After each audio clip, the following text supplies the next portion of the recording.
Hey guys, Jin here. This is an easy to use Blizzard build to cruise through all of Season 3's content, no problem. It easily handles tier 100 nightmare dungeons, vaults, bosses, and everything else you'll encounter. Before we get into it, if you like these builds or find them helpful, please leave a like, subscribe, and hit the bell. You know, all that YouTube stuff. It helps a ton, so thanks a lot. Now to the build. So starting with the skill tree, we're going to take 2 into Firebolt. Then we're going to take 1 into Frozen Orb, and we're going to look for Greater Frozen Orb here. Then we're going to take Potent Warding, 1 point. And we're going to go down into the defensive skills and take 1 into Flame Shield. Then we're going to take 5 into Teleport, and go for Shimmering Teleport. Then we're going to take 3 into Glass Cannon, 1 into Ice Armor, to get to Mystical Ice Armor. We're also going to take 5 into Frost Nova, and go for Mystical Frost Nova. And then also 1 into Elemental Attunement. Down in our Conjuration skills, we're just going to take 1 into the Align the Elements passive, 3 into Mana Shield, and 3 into Protection. So it's going to give us our barrier when we use a cooldown, and also every time we spend 100 mana, we gain damage reduction for 5 seconds. Then we're going to come here into our Mastery skills, and we're going to take Blizzard, of course, just 1 point though. And then we're going to grab Mage's Blizzard. Then we're going to take 1 into Inner Flames, and 3 into Devouring Blaze. Then we come down here into our ultimate skills, we're going to take 1 into Deep Freeze, and we're going to take all the nodes that go with it, so Prime Deep Freeze and Supreme Deep Freeze. Then we're going to take 3 into Permafrost, 3 into Icy Touch, 3 into Hoarfrost, and we can either take 3 into Frigid Breeze, or 1 in Frigid Breeze, and 2 in Fiery Surge. And both of those are just going to help a lot with our mana regen. And then for our key passive, we're going to take the Shadow Key passive. So it's a pretty standard skill tree for Blizzard. Let's move on to the Paragon Board. So this Paragon Board is going to be fairly similar to our last Blizzard build, with a few slight changes. So we have the Flame Feeder glyph in the first board, and that's going to allow us to deal extra damage to burning enemies, and we deal 10% increased direct damage to burning enemies. Our second board is going to be the Icefall board, and we're going to put in the Unleash glyph here. So after spending 50 mana, we deal 7% increased damage, and gain 7% mana regen for 3 seconds. And we also get a 150% bonus to all magic nodes within the range. So in this case, we're going to get a lot of damage to chilled enemies, and a little bit of damage reduction from chilled enemies. Then we go into our third board here, and it's the Enchantment Master board. And we're going to be putting in Elementalist. That gives us Paragon nodes within range, gain 75% bonus to their non-physical damage, and damage reduction modifiers. So we get a bit of bonus non-physical damage, and resistance to all elements. On top of that, dealing fire, cold, or lightning damage to an enemy increases all damage we deal to them by 5% for 10 seconds, stacking once per element. So really strong there, good damage boost. Our fourth board, we're going to take Burning Instinct, and we're going to put in the Destruction glyph. That's going to give us a lot of critical strike damage, and critical strikes increase all damage the enemy takes from us by 2% for 10 seconds, up to 12%. So that's basically always going to be maxed out at 12%. Then we come back down here and go to the left of our second board for our fifth board, and that's going to be Frigid Fate. And we're definitely making sure we take the legendary node here.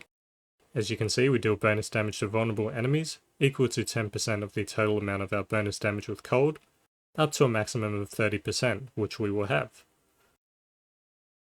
And we're going to put in the Stalagmite glyph, so that's going to give our ice spikes an insane amount of damage, and our ice spikes also gain 20% critical strike chance. Also make sure you take the Icefall node as well, for our frost skills deal 15% increased damage to vulnerable enemies, doubled if they are frozen. Then we come back up here to our 6th board, and that's going to be the Ceaseless Conduit board. And we're going to put in the control glyph here. That's going to give us a huge amount of damage to crowd controlled enemies, but also we deal 10% increased damage to slowed or chilled enemies, or instead 20% increased damage to stunned or frozen enemies. And lastly, we have our 7th board, the Static Surge board. And we are going to put the Enchanter glyph here, so that's giving us a huge amount of non-physical damage, and also a little boost to our enchantment slots. So for each skill equipped in our enchantment slots, we gain 5% max resistance to that skill's element. Not really that important here, we're just using it for the insane amount of non-physical damage, which helps with our Frigid Fate node, as well as just giving us a nice boost in general. So that wraps it up for the Paragon board. If I went a bit fast, don't worry, it's all going to be in the build planner in the description below. So make sure you check that out. It's also going to have the gear and the skills and the gems and some notes in there as well, as I get disconnected from the server. So we'll be back with the Seneschal construct and also the enchantments. So for the enchantments, we're going to be using Frozen Orb as our first enchantment. So whenever we cast a non-basic skill, we have a 30% chance to launch a Frozen Orb at a nearby enemy. So that's going to proc our Frozen Orb's modifiers. Frozen Orb's Explosion has 30% chance to make all enemies hit vulnerable for 2 seconds, and it always makes frozen enemies vulnerable. And our second enchantment is going to be the Firebolt enchantment. So direct damage from skills applies 26% burning damage over 8 seconds. And we're going to use this basically for our extra damage to burning, which synergizes with the Flame Feeder glyph, and damage to burning in the Paragon board. Next up we have the Seneschal construct. So we're going to use the Tempest Governing Stone as our first Governing Stone. We're going to put in Breaking support, Efficiency support, and Arcing support. But if you do happen to have the Evernight Tuning Stone, you would swap that out for either Arcing or Efficiency support. For our second Governing Stone, we're going to be using Flash of Adrenaline, and we're going to be using Tactical support, Duration support, and Initiative support. And if you happen to have the Genesis Tuning Stone, you would use that in place of the Initiative support. Next up, we have the gear. So for the gear, on the left I'll list the affixes you want from best to worst. Starting with the Helm, we're going to look for a helm with total armor %, cooldown reduction %, max life, and intelligence. If you can't get that, then look for all stats. If you're fighting bosses like Lilith or Duriel, you could swap over to a Godslayer crown. And with that we're going to get a lot of extra damage, and also an awesome unique effect. And if you have a Shaco, you would use that in place of both of these.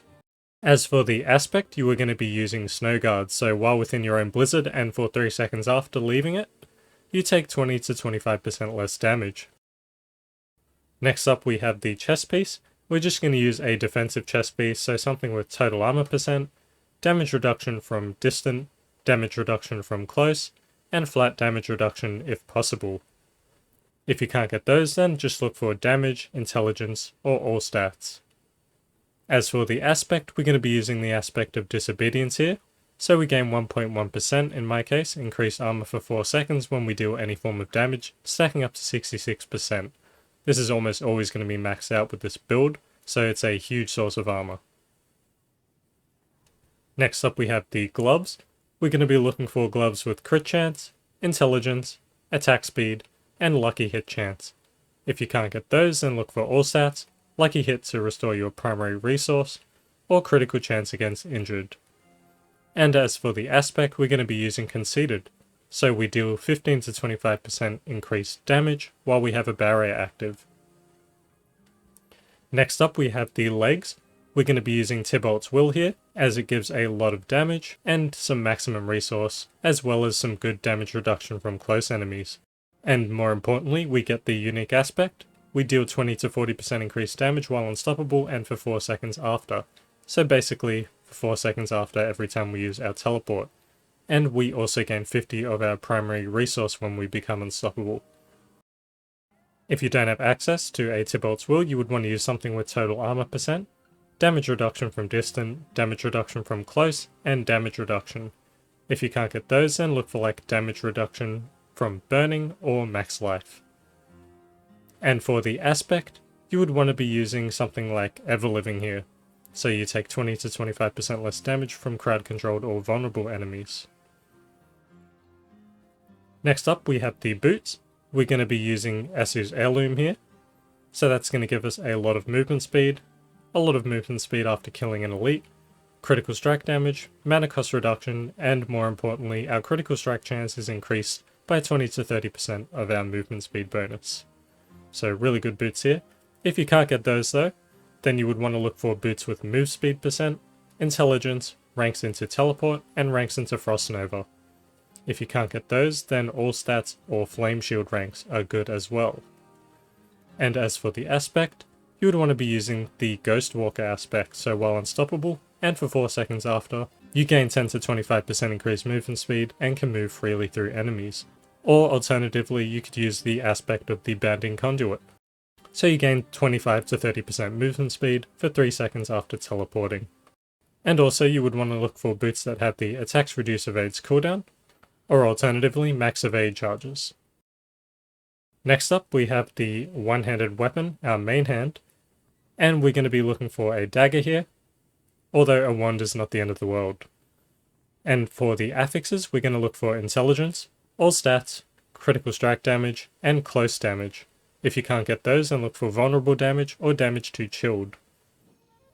As for the aspect, we're going to be using Storm Swell, so we deal 21 to 30% increased damage to vulnerable enemies whilst having a barrier. Pretty straightforward there. And for the offhand, we're going to be looking at crit chance, resource generation, mana cost reduction, and cooldown reduction. If you can't get those, look for intelligence, lucky hit, or all stats. As for the aspect, we're going to be using the aspect of the frozen tundra. So while deep freeze is active, ice spikes explode in the area and deal damage. And our ice spikes will also have a 50% increased explosion radius. And for the offhand and the main hand, we're going to be looking for the highest item power possible for the maximum amount of damage per second. Next up we have the Amulet. So we're going to be looking for total armor percent, ranks into Glass Cannon, or ranks into Hoarfrost, or ranks into Devouring Blaze. And after that you'll be looking for cooldown reduction and mana cost reduction. If you can't get those, then look for defensive skills. We're going to be using the Glacial aspect on the Amulet, which is the most important aspect, as that's where we get the majority of our damage from this build. So when we cast Blizzard, it will periodically spawn the exploding ice spikes that deal damage, and the ice spikes deal 23% increased damage to frozen enemies. So you want to really make sure you find this aspect with a good roll on a high item powered item for the maximum effect. Next up, we have the rings, and we're going to be using Talrash's Loop, which gives us non-physical damage, lucky hit chance, resource generation, and cooldown reduction, but also for each type of elemental damage we deal, we gain 10 to 15% increased damage for 4 seconds, and dealing any elemental damage refreshes all bonuses. So we're going to have 3 stacks of this mostly, so in my case it's going to be a 36% damage boost. And for our second ring, we're going to be using the Ring of Starless Skies, which gives us critical strike chance, critical strike damage, core skill damage, and lucky hit chance. But more importantly, spending our primary resource reduces the cost of our skills and increases our damage by 10% for 3 seconds, up to 40%. So basically a 40% damage boost. But if you don't have access to a Ring of Starless Skies, you could alternatively use a Blue Rose. So that's going to give you crit strike damage, a huge amount of ice spike damage, lucky hit chance, and mana cost reduction. But also lucky hit. Damaging an enemy has up to a 30% chance to form an exploding ice spike, dealing cold damage, and triple the chance if the enemy is frozen. Now, if you don't have access to any of these unique rings, then you could use a ring with crit chance, resource generation, crit damage, and close damage. Alternatively, vulnerable damage isn't bad either. And for the aspect, you would use the Prodigy's aspect. So using a cooldown restores 15 to 25 mana. That's really big for keeping your resource up. And for a second legendary ring, you would want to use the aspect of control. So you deal 25 to 35% more damage to immobilize, stunned or frozen enemies, with the same affixes as the previous ring. So that pretty much wraps it up for the gear. For the gems, we're using the green gems in the weapon and offhand. We're using the red gems in the armor, and these skulls in the jewelry.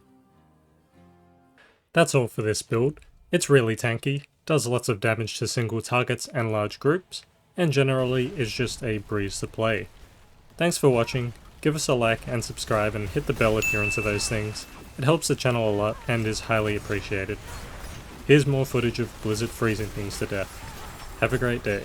Bye.